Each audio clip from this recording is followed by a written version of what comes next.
Hola a todos y todas y bienvenidos a una nueva edición de Grado 5, una coproducción de Epicentro TV y La República. Poder Judicial sentenció a 13 años y 4 meses a Freddy Díaz por violación sexual.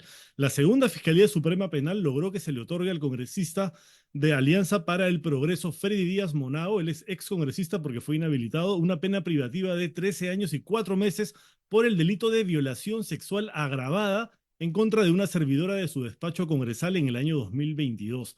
La víctima denunció el abuso y ofreció una entrevista a Epicentro TV en la que brindó detalles de lo sucedido. Su jefe la llevó a su despacho, la presionó para que bebiera licor, de pronto perdió el conocimiento y el congresista abusó sexualmente de ella. Luego huyó de la escena dejándola encerrada bajo llave en su propio despacho. Escuchemos un extracto de la declaración de la víctima que dio Epicentro TV en esa época. Con la panty a las medias, mi vestido a la altura de la cintura. Y yo dije... O sea, subido, tu vestido subido. Sí. ¿Y tus panties qué me decías? Mal acomodados, así como que bajados un poco, ¿no? ¿Y qué sentiste? O sea, ¿qué empezaste a sospechar algo en ese momento? ¿Estabas confundida? Estaba confundida. Yo dije, para mis interiores, pensé, algo me ha pasado. Pero no estaba en modo negación porque yo no quería creer que me había pasado. No quería imaginarme lo peor en ese momento. Pero sí me levanté con un dolor horrible, horrible, me acuerdo de acá, de mi coxis, ¿no? Y ¿No te podías poner de pie fácilmente? no. Y Perdóname que te haga esta pregunta. ¿Empezaste a revisar, además de tu vestido, de tu panty, tu ropa interior? no había ropa interior. O sea, no, cuando veo, no tenía mi ropa interior. Bueno, a pesar del testimonio de la víctima, el Congreso lo blindó en un primer momento, pero frente al peso de las evidencias no le quedó otra alternativa que desaforarlo e inhabilitarlo de la función pública por 10 años. Y ahora ha sido condenado a 13 años y 4 meses de cárcel por violación sexual. Un padre de la patria condenado por violación sexual. Y luego se preguntan por qué la ciudadanía los rechaza por donde van, como lo que le acaba de suceder al Huayqui de Dina Boluarte. Wilfredo Oscorima tuvo que huir en helicóptero tras rechazo en Huanta. Continúa la ola de rechazo a la clase política. El actual gobernador regional de Ayacucho, Wilfredo Oscorima, fue agredido con botellas mientras brindaba un discurso en medio del cuarto día del paro en rechazo a la actividad minera en inmediaciones del Nevado Razuhuilca, una zona que está llena de mineros ilegales que contaminan impunemente los ríos de la zona. La población de Huanta, que defiende las cabeceras de Cuenca y el Apu Razuhuilca, no creyeron las promesas de Wilfredo Oscorima, quien pidió paciencia para actuar contra la minería ilegal. Más de 20.000 personas le gritaron mentiroso y le arrojaron botellas descartables y otros objetos. Veamos ese momento, por favor.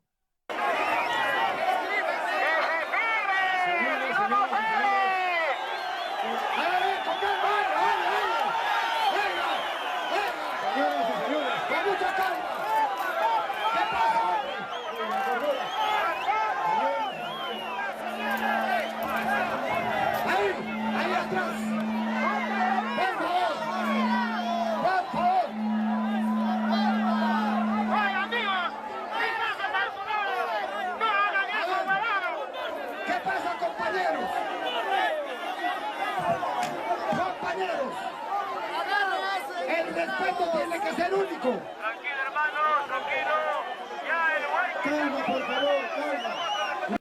La policía tuvo que dispersar a la multitud con gases lacrimógenos y Oscorima huyó raudo de la zona en un helicóptero, porque básicamente lo querían linchar. Huyó despavorido el Huayqui de la presidenta Boluarte, el que se jacta de conseguir obras y presupuesto para la región Ayacucho a punta de Rolex. Hay que condenar la violencia, pero lo sucedido en Huanta es otra muestra del hartazgo de la gente hacia los políticos que tienen el poder, como lo que le sucedió a la congresista Patricia Chirinos en un bar de Barranco. Pero hay más. Abuchean a ministra de Cultura cuando daba discurso en Festival de Cine de Lima. La ministra de Cultura fue abucheada por los asistentes a la inauguración del Festival de Cine de Lima en el Gran Teatro Nacional. En medio de pifias y carteles, Leslie Urteaga se presentó en el auditorio e intentó brindar un discurso mientras la tribuna le gritaba que se fuera. A pesar de esto, la titular del MINCUL intentó seguir con su mensaje, pese a que era inaudible debido a los gritos del público. Ante un coro de fuera, la funcionaria del Estado alzó la voz y exclamó: buenas noches, con todo respeto les pido que me dejen terminar el discurso. Sin embargo, la negativa continuó hasta que terminó y bajó las gradas en medio de una ola de reclamos y gritos que la señalaban de hipócrita y mentirosa. Veamos el momento.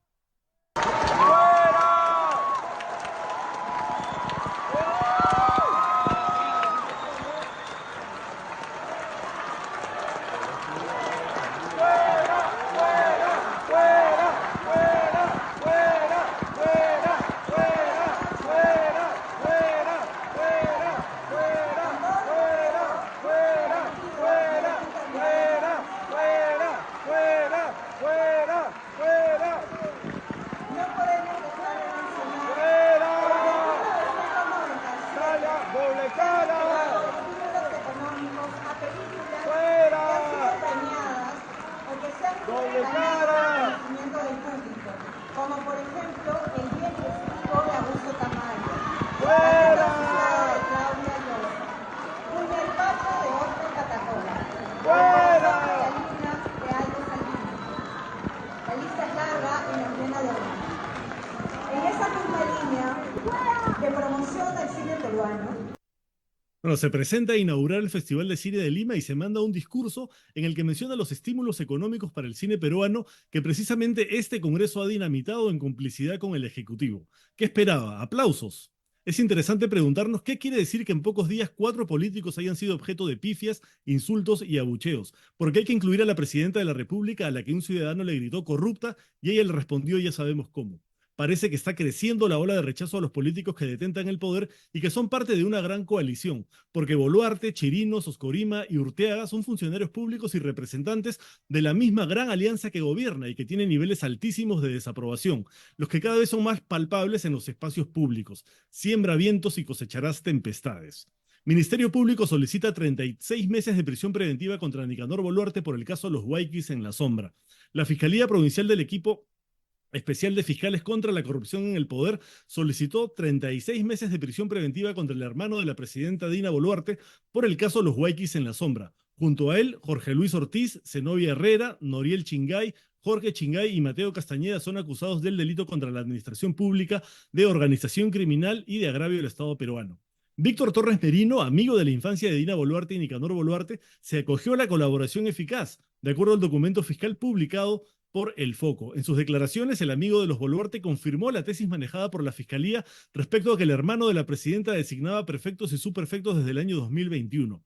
En esta declaración hecha al equipo especial de fiscales contra la corrupción en el poder, confiesa que Nicanor Boluarte le favoreció con la contratación como locador de servicios en el programa Jaliwarma, así como en el Programa Nacional de Plataformas de Acción para la Inclusión Social País del MIDIS. En esa misma línea también recomendó al primo de Torres Merino, José Enciso Torres, para la dirección de Provías descentralizado. Yo le entregué el CV a Nicanor Boluarte para que él interceda ante la presidenta de la República, se lee en la información. Víctor Torres anuncia que va a esclarecer la formación del Partido Ciudadanos por el Perú con con la participación de prefectos y subprefectos en apoyo del partido fue constituyendo en beneficio de Nicanor Boluarte. Otro hecho son las actividades pro fondos deployadas para recaudar dinero con la participación de funcionarios públicos. Hoy a las 2 de la tarde el Poder Judicial decidirá si ordena que el hermano de la presidenta vaya 36 meses a prisión preventiva como ha pedido la Fiscalía. Ahí está pues el hermano de la presidenta que según ella misma puede hacer y reunirse con quien se le pega la gana. Y ahora tenemos una entrevista con el abogado penalista José Ugaz, quien defendió a la víctima de violación sexual del excongresista Freddy Díaz. Hemos tenido la situación positiva de que hemos contado para este juicio con una fiscalía que ha tenido una actuación muy proactiva, impecable, lo mismo que la Sala Penal de la Corte Suprema, cuyo director de debates y magistrados han manejado esto con absoluta relevancia, dándole la relevancia al caso que tenía y actuando con la flexibilidad necesaria como para poder avanzar sin perjudicar los aspectos técnicos y las garantías del propio detenido. Yo creo que efectivamente este caso marca un hito, porque es una situación gravísima que por un lado da cuenta del nivel absolutamente lumpenesco en el que ha caído el Congreso de la República, al punto que un representante del Congreso e instalaciones del propio Congreso, con la complicidad explícita de uno de sus miembros de seguridad, utilizando bienes del Estado, etcétera, abusó sexualmente de una subordinada suya, una empleada suya, que había incurrido, sí, en una situación de imposibilidad de resistir por las bebidas alcohólicas que le había ofrecido el congresista. Hay que recordar, como usted bien ha mostrado en esas señales, que él sale corriendo cuando la pareja de ese entonces de la víctima se presenta con su teléfono luego de estar insistiendo por horas porque él tenía conciencia de que la víctima estaba encerrada en la oficina del congresista, lo cual era negado por el miembro de seguridad, y luego sale el congresista a eso de las 2 de la mañana, como usted ve, prácticamente corriendo. Él dice que estaba en un estado absoluto de ebriedad, que no recuerda nada, que se estaba cayendo, y todos hemos visto en esas imágenes que eso era absolutamente falso. Qué importante fue, doctor, porque no siempre se cuenta con un testigo. En este caso, el testigo, este joven que se encuentra en los exteriores y que por suerte la esperó o esperó hasta la salida del congresista y pudo grabar prácticamente la huida, el escape de este señor. Y esto ha sido importante como elemento probatorio, entendemos, durante el proceso.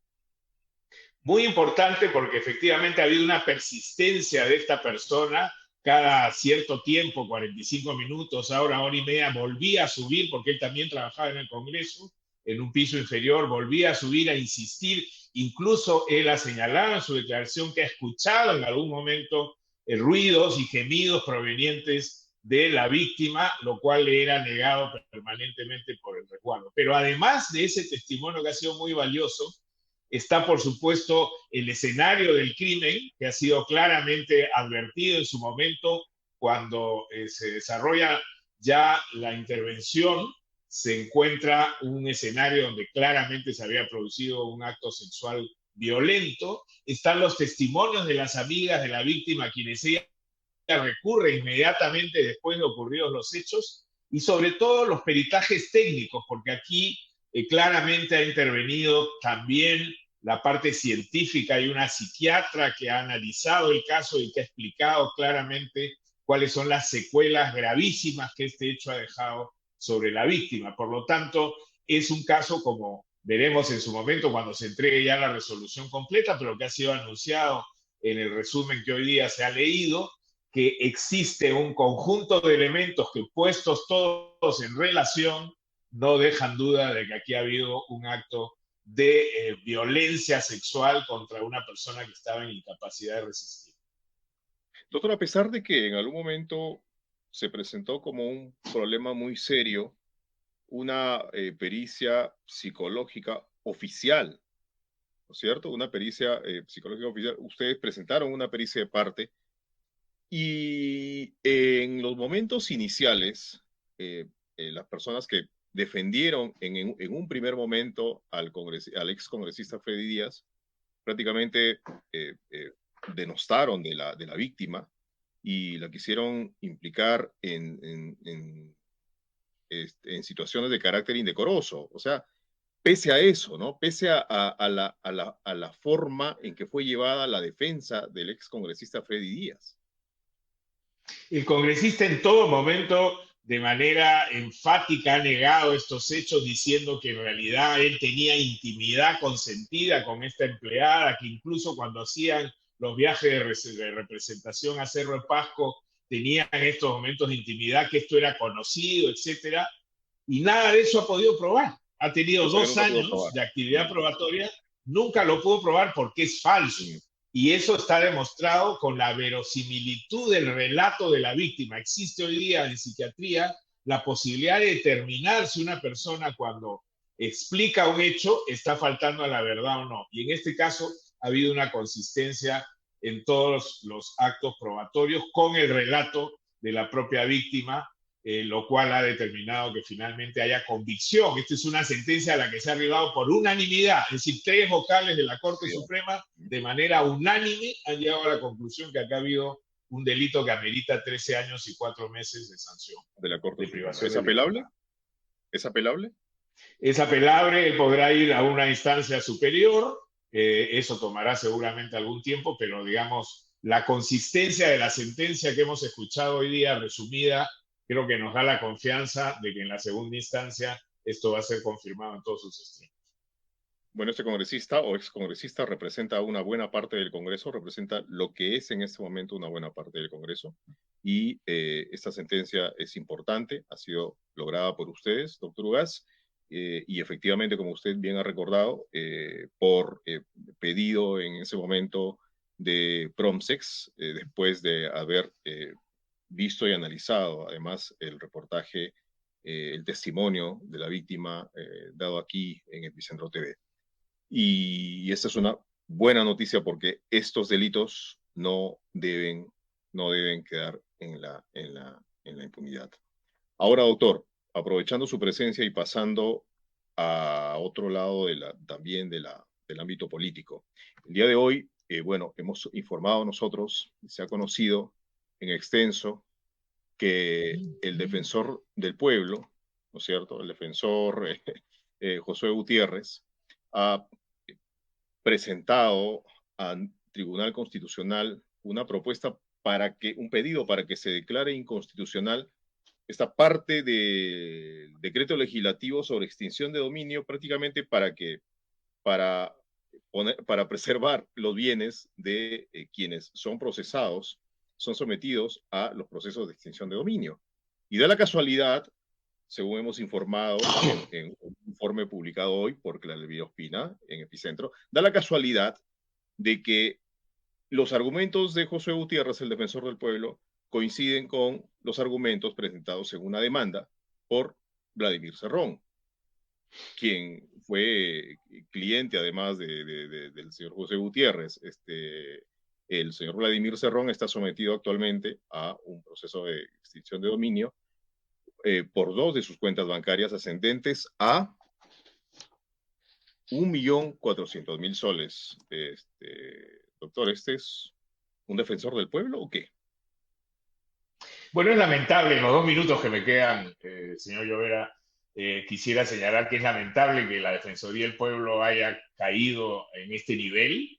Hemos tenido una Defensoría que ha enaltecido la función de representación de los derechos ciudadanos y ahora vemos más bien que se alinea con la defensa del crimen organizado. Yo creo que esta es la tercera vuelta a una tuerca que da cuenta además de un pacto infame entre el Poder Ejecutivo, el Congreso y ahora la Defensoría del Pueblo. Habrá que ver el Tribunal Constitucional, que ya ha dado señales bastante sospechosas de pertenecer también a ese acuerdo, en el que se pretende favorecer al crimen organizado. Primero ha sido la neutralización de la ley de colaboración eficaz con todas las modificaciones absurdas, la reducción de plazos, etc. Luego este proyecto para cambiar totalmente el concepto de crimen organizado y extraer más de 50 delitos, entre ellos los de corrupción, de la lista de crimen organizado, y ahora pretender desaparecer la ley de pérdida de dominio, que es una ley que se creó en el Reino Unido hace muchos años atrás, precisamente para ir contra los bienes que proceden de actividades ilegales, es decir, de delitos, y desvinculan estos procesos de pérdida de dominio del proceso penal, que tiene estándares muy altos, como la presunción de inocencia, e ir más allá de la duda razonable para llevarlo más bien a procedimientos que tienen estándares civiles, porque se trata finalmente de acciones contra bienes, no contra personas. Con esto que está haciendo el defensor del pueblo, pretender la constitucionalidad de la ley, quedaría cerrado perfectamente el círculo en favor del crimen organizado, por lo que ya no se les podrá perseguir en base a testimonio de colaboración eficaz, no entrarán bajo los preceptos de la ley de crimen organizado y tampoco se podrá tocar sus bienes, porque ya esta ley habría sido neutralizada si es que prospera este pedido. Eso es realmente peligroso y lamentable. Y cerrado a punto que el propio Ministerio de Justicia hoy día ha emitido un comunicado señalando que esto es un despropósito, con lo cual, ya para que el Ministerio de Justicia opine en ese sentido, se imaginará el tamaño. Imagínese. Cerrado además el propósito por el cual está sentado ahí el señor Gutiérrez en la Defensoría del Pueblo. Bueno, como usted bien señala, abogado de Cerrón ha hecho argumentaciones igualmente en el mismo sentido, que es desproporcionado, que viola el principio de presunción de inocencia, etcétera, argumentos impertinentes, pero que dan cuenta de que este defensor no está defendiendo al ciudadano, sino a los intereses de sus clientes, cuyos antecedentes ya conocen. Bueno, y la mesa directiva del Congreso ha decidido que no va a suspender la pensión vitalicia de Alberto Fujimori. Bueno, eso ya estaba cantado, ¿no? Porque el Congreso es manejado básicamente por el Fujimorismo y sus aliados de APP. En este momento están en plena negociación de quiénes van a ser las bancadas que van a presidir las mesas directivas para el siguiente periodo legislativo. Así que están en plena repartija de comisiones. Vamos a ver cuál es el resultado de eso en el transcurso del día. Y bueno, eso ha sido todo en el programa de hoy. Nos vemos el día lunes en una nueva edición de Grado 5, una coproducción de Epicentro TV y La República. Que tengan buen fin de semana. Chao.